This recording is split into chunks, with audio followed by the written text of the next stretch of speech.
What is up, guys? Welcome back to part 2 of the School of Photoshop, and today we're going to start finishing up our logo here. And if you didn't see the past video, go watch it. It's very important. So the first thing I need to tell you guys right off the back is that you will need Cinema 4D. If you don't know how to get it, I'll link a video in the description below so you can go check that video out and go get it. All right, so what you guys don't understand here, if you haven't watched my first video, just in case, a lot of you just say, I know how to design, I know how to do it, so I'm just gonna skip. So if you're in this segment, I need to warn you that I have a acronym that I work by, and it's called DEE. That's the literal meaning of my little acronym here, and that means design, extrude, and enhance. So we're on part 2 of D, which means extrude. So we're going to make this into a 3D logo, and then after that we're just going to enhance it just a little bit. So this tutorial might be a little bit longer than the other ones because you need to use Cinema 4D, and I don't have that open right now, so I need to start doing that. But anyways, okay. I'm trying to figure a way to tell you guys how to do this without making it seem complicated, but I guess I'll just have to do it either way. So as you can see here, if you go 4 tools down, you'll find the quick selection tool, and then all you got to do is just select all your text, and as you'll see here in a minute, they're all selected. After that, you want to go to paths, and then you just want to click this little circle down here, which looks like a little cross here, and you just click on that, and that basically makes a work path. And that work path will be used in Cinema 4D to kind of determine where the path goes and how the shape looks. So after that's done, all you have to do is go to export and then pass to Illustrator, and then just hit OK. And then it'll ask you what you want to name it. I'll just name it logo test, and then just hit enter, and it's done. And this logo you have here designed, you can throw it away. That's why I didn't put so much effort into it, because it's just to get the path down. You can just exit out of that, but I'm just gonna keep it open just in case the path does not work, because this doesn't work 100% of the time. So as you see here, even I have the cracked version here. All you gotta do is just I'll link the video in the description to get it cracked, and then you can go get it. And then what we're going to do here in a little bit is that we're going to import the logo test AI, and that's basically the track and the shape of the logo, and we're going to extrude that in Cinema 4D and make it into 3D, give it some perspective, and make it look nice. So as you see here, it's already loaded, and come on, just a little bit more. There we go. Alright, so all you gotta do is go to File, Merge, and then that's basically importing, and then go to Logo Test AI and hit OK. You can make that as big as you want. I'll just leave it at 1, because even if you add more than 1, it turns out to be massive, as you can see there. And then all you gotta do is basically perspective is way into the end. So all you gotta do is just click this little plus icon here to open up these other 2 paths, which are basically the 2 letters, and now you can delete that null. As you can see, you got letter 1 or the N, or path 2, and that's the A. So what we're going to do here is extract it. So if you just hold on and hit extract or extrude NURBS, you need to do this twice for each of the individual letters. So you get path 1, and then all you gotta do is make sure that the arrow is pointing to the left and it has a white box under your arrow. So you just let go, and there you wait, hang on, right there. My mistake. The arrow has to be pointing down. If it points right, I believe it just moves it. So make sure it points right. So as you can see, it's pointing down, so that's gonna go into the NURBS. But if I do this, it'll go to the side. So make sure that it's pointing down when you're moving the thing. So you've got this in 3D already, but we need to fix a couple of things, because this is very thin. It does not look any way or means professional. So you're gonna have, what you do to the one, you're gonna have to do to the other, so they look even and right. So the thing that I like to do is that I like to mess around with the actual settings of the letters. So as you can see here, if you move these arrows here in the corner, which are your 3D dimensions, you can just move them across the Y, X, and Z axis, and then just make sure that they're online or on par. And I just click that, and that just basically gives you all the different angles you can look at him. But I think this is fine for now.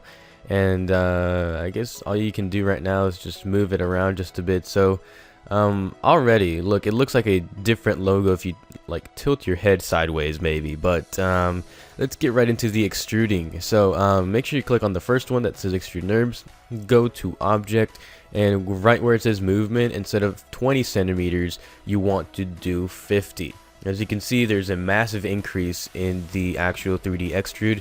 And then after that, when you do to one, you have to do to the other. I know this is a bit painful, but whatever, just go with it.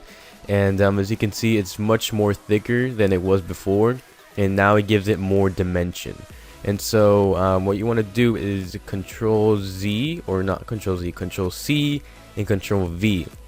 That will duplicate your actual extrude. So what you can do right now is just, if you hit enter, you can rename it. So just so you won't get lost, you can put N and then just hit enter again, and I'm gonna put N and then caps. Why? Because this is going to be the N cap, and so I'll show you in a minute what that is. And so what you do to one, you do to the other. So right here we can change this to A, and then that's just A, and then over here you can change this to A and then caps. So what a cap is basically a cap that makes it look even better than it is before, or than it was before, excuse me. And so as you can see, make sure you have your caps selected. Go where it says caps. As you can see, you can have a lot of different caps, but we're going to go here where it says start. We're going to change the cap to fillet. So that's what it does, fillet or fillet, whatever you want to call it. And that's what the cap does. It gives it some dimension. So as you can see here, I'm just going to pre-render it. This logo looks different than this one. This one looks plain and simple. This one looks a bit more abstract. So make sure your caps, when you're done, go to object, and instead of 50, make it let's see, 25. And that's going to make it shorter, and it's for a good reason. So after you're done with that, when you do to one, do to the other, and make sure that you're doing it on the caps and not on the actual letter. Alright, so that's why you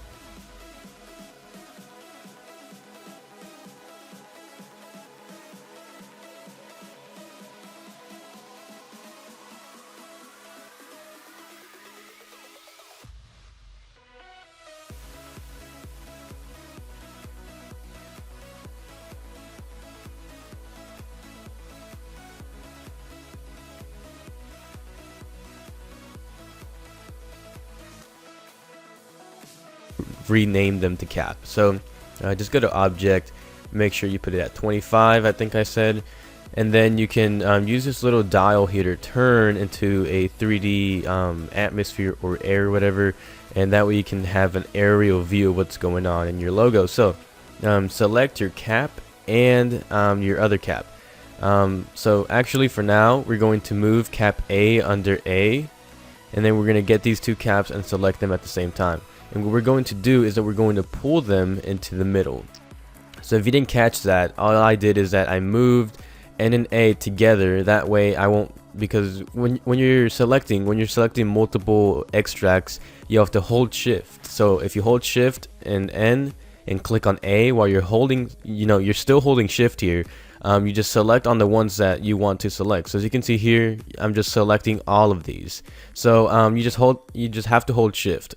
And if I had the A right where it was before, I would select N and try to select caps, and then would select A as well, which would make it look horrible. So like I said, just move it down below, and then just select these two caps at the same time and move them somewhat in the middle. I think that's good. Just turn slightly to see if it's where you want it. So for the sake of the video, I love it. So all you gotta do is just change your A back, just so you won't get confused. And I think that's it. And where did my cap go? I think I need to shift it a bit up. There it is. Alright, so there's my cap for that one. They're at the same distance, and as you can see, the cap for the A is a bit off because I moved the A, but that's totally fine. Just move it. I think that looks good. So that's good enough. Alright, so all you gotta do now is basically just start zooming out and start choosing the position that you want to take the picture at, because you're basically going to take a picture, make it into a PNG, and import that to Photoshop. So I love doing these profile shots like this, like at an angle or as side, and I think that looks good right there. So we're done with that. Now what you can do is that you can create, and then you can load materials. And I have a sweet freaking Cinema 4D material pack here, and if you guys don't have it, I'll try to find something similar to it, but I don't know if I can find the exact one because it took me a long time to find this one. And so it has like a bunch of things here, so I'm just gonna choose let's see, just a regular metal collection, I guess. And as you can see, there's a bunch of shapes and a bunch of different things, and I actually don't like this one, to be honest. They're just metals. I don't know what I was thinking. So let's see, car paint, let's just do that. As you can see, a bunch of colors that are already pre-made, so you don't have to go in here, create, and do all that stuff. So I'm trying to make this easy on you. So this is up to your design, or up to your liking, because I'm not the boss of you, so you can do whatever you want. I'm just going to do a blue theme to it because I've always wanted my logo to be blue, but you know, I never got the chance to do so. So all you gotta do is just basically start adding your colors here, and if you see what I'm doing here, I'm just adding them by dragging them onto the layer, and I think that's good. And over here on the side, you can start seeing the colors that you have, and I overdid it with a couple of them, but I think that's good anyway. So you can click this little icon over here where my arrow is, and you can preview it, and you can see how it's going to look like. So it's going to look good, but it's missing something. It's missing light. So if you bring out a light source, it's going to go pitch black, but if you move it up to the middle where it is right there, you can just start pulling it out, and look at that, beautiful. It's like a sunset, and then boom, super light. So what you want to do is that for a cool effect, what I like to do is that I like to do this, like it's sort of like a little flare, as you can see there. There it is, and it's just a small source of light, and it looks pretty damn awesome. It's like a little flashlight aiming at the bottom. So that's one effect. And then for the rest of the things, you can just add lights to it. You can just raise them up and then bring them out this way, and just put them out on top, I guess, like so. And then you can just Control C, Control V, which I'm basically duplicating, and then just put it on the other side, and then just preview it, and look at that. Doesn't that look awesome? I think that looks awesome. So you can add way more lights. The more lights you add, the awesomer it looks. And you can even add them at different angles, and you can just start duplicating them like no tomorrow, and then just doing this, and then just previewing it, and look at that, beautiful. All right, and so that's pretty much it, guys. So all you gotta do now is go to your settings right here, and then change it to 720, oops, 720, or no, 1280 by 720. Okay, I'm sorry guys, 720 by 20 by 20, it doesn't even make sense. So I'll have the dimensions on the screen right now because I know I messed up, so I don't want you guys to mess up either. So I'll make sure to put that before I start talking, and then after that you just want to go over here where I'm changing right here. I'm just changing the actual rendering because it's going, like it says right here, frame range. This is the range that it's going to render from. So there are 90 frames in this picture, or in this quote-unquote animation, but I only want to take a picture of one, which is the first frame, and that's the picture that we have on the screen. So you want to change it from to 1 and 2 to 1, and then after that you're done. Make sure you have 1280 by 720 and then 1 to 1,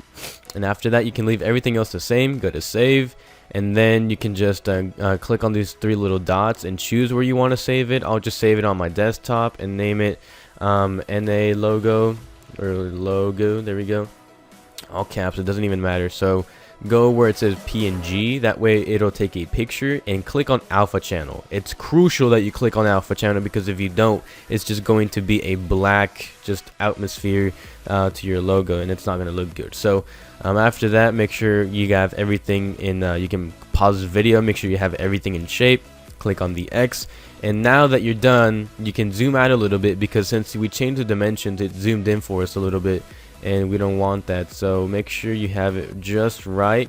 And as you can see here, I'm going to mark it on the screen. There's a little square here where I'm passing my arrow. This is the area that it's gonna take a picture of, and these little light things won't show up, but like this little shaded gray part over here, that won't show up. So just this little square here, and then all you gotta do is click on the little I don't know what you would call that, but it's a little button in the middle of these three buttons here. It's basically like the little movie thing. It's like action. So make sure you click on it, and there you go, beautiful logo, and it's done like that, just like that, freaking fast, right? And then you just go to your desktop, and boom, there it is. There's your logo. Awesome and beautiful. So thanks for watching the second part. I know this was a bit long. Let's check. 15 minutes. Wow, that's very short, right? So I know it took longer than usual, but you know, look at this. This looks beautiful, and you made it. You made it. I didn't make it for you. I just showed you how to make it. So if you got to this point and it's not the exact same logo I have, and you added your own design, I'm very proud of you. To be honest, I'm not just saying this to say it, but I'm proud of you. Not a lot of people can do this type of editing and stuff because they just don't feel like it, or they just can't. And if you did right now, I'm very proud of you, and you get a gold star for you. Thanks for watching, and make sure to watch part 3 when we enhance this and actually add it into Photoshop. Thanks for watching. Peace out.